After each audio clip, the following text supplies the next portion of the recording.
Alright, so there was something I kind of wanted to discuss with y'all today. And it's several concepts. I've brought them up in passing in previous videos.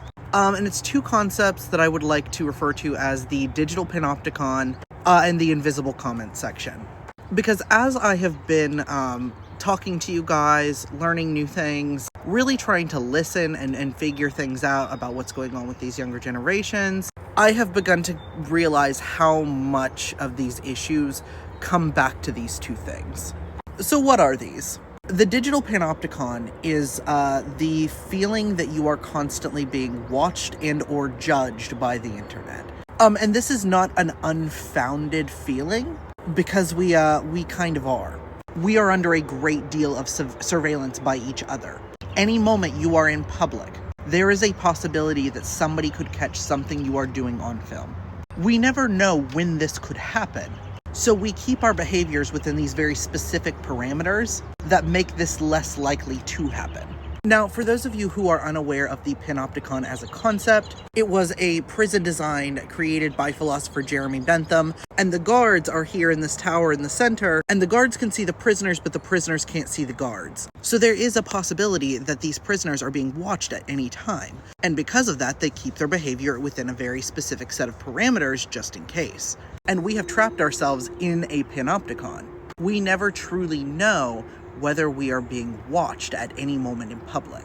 You could pick your nose at a red light, and the person in the car next to you could pull up their phone, and the next thing you know, you're nose picker girl for the rest of your fucking life. And people weren't meant to be watched like that. Sorry, I had to take off my hoodie. It was getting hot out here. The second thing I'd like to talk about is the invisible comment section. And it is similar to the Digital Panopticon, but different in several different ways. The invisible comment section is that voice you get in the back of your head, right? And that is the voice that controls the behavior. I know at least a few of y'all have had, really overbearing parents, right? And once somebody says something enough to you, you start to think about that. Like, say you had a mom who was constantly telling you your skirt was too short.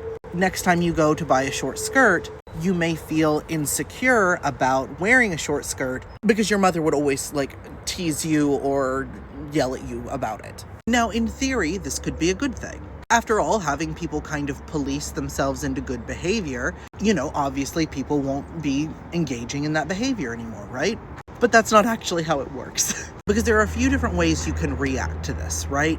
The first is that you become paralyzed. You become unwilling to take any risks, any chances. You are unable to live your life fully because you are afraid of how this might be perceived. And this can even leak into intimate relationships. When I asked about, Gen Z and intimacy, one of the comments I got the most was that people were afraid they would be bad at intimacy and that would end up on the internet. And that is not good, because literally everyone is bad at intimacy at first. It is a skill that is developed over time.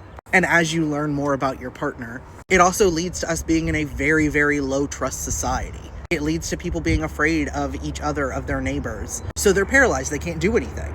The second thing you can do to deal with the Digital Panopticon is to engage in it. You can virtue signal. You can try to put yourself into a position where you are the most morally correct by tearing down other people, by putting yourself up on a pedestal.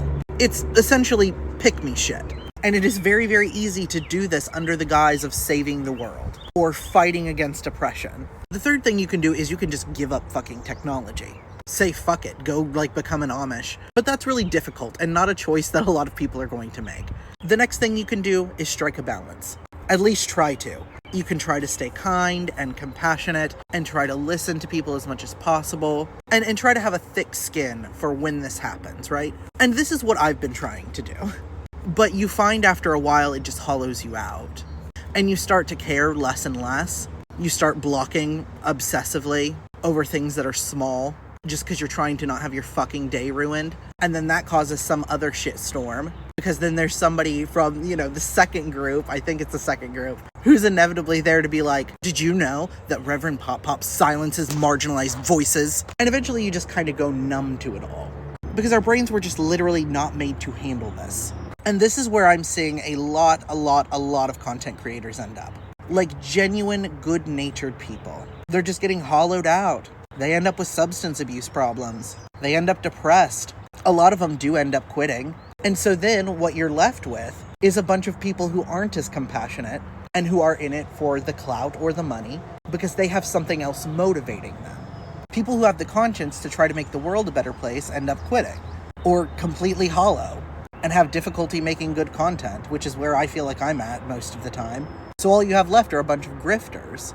But there's one more way you can handle this, and that is to give up on the concept of morality altogether, which is what you are seeing the right wing do.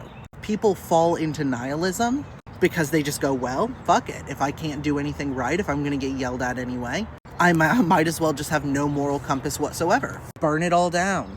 And that makes them ripe for right-wing grifters. Because the right will go to these people who feel like no matter what they do, they can't do anything right, their self-esteem has been completely broken down, and they ask them if they would like to live deliciously.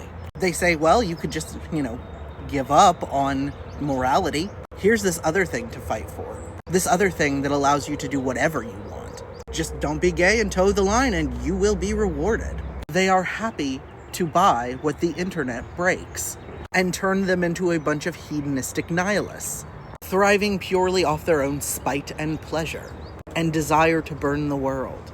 And as a creator, I have to say, I have found the invisible comment section sneaking into my private life.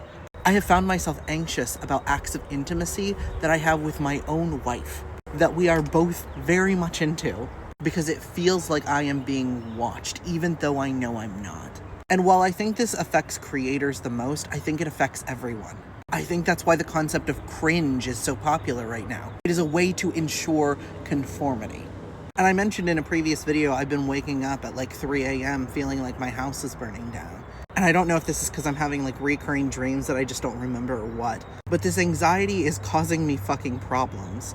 And creators, a lot of us, we don't have other work. A lot of us are marginalized people, and we have more difficulty getting hired than other people. So it's not a matter of just taking a break. We can't. We have to pay our bills. So I think that's why it affects creators the most. And I think that I've heard this from other people. This isn't just me. And a lot of times it's other marginalized creators who are the victims of this, with other marginalized people being the perpetrators. And I think we don't want to talk about this because the right wing has used cancel culture as a way to defend the actions of the worst people on earth. And so we just kind of went, well, that's not real. And then we refused to acknowledge this massive fucking problem. And now we are post-election. Everyone is at each other's throats, and we can't ignore it anymore. We know there's a problem. And I have several suggestions on how to fix this. I think there needs to be some sort of plan, some sort of, rules we kind of put in place about how we are to behave in these online places. And I'm going to do a larger video on this subject on YouTube. And I have come up with a few ideas, but they're too long to put into this video. This shit's already pushing 8 minutes. But the other thing is, I think there really needs to be a genuine push to both hold social media companies accountable and to have digital media literacy taught in schools. I think both of these things really do have to happen. I think that those are the really big issues here. Because we have this new technology, and it's a Pandora's box. We can't put it back in. So we have to figure out how to navigate it. Because right now, we are all becoming fucking mentally ill. And we can't live like this. We're losing our minds.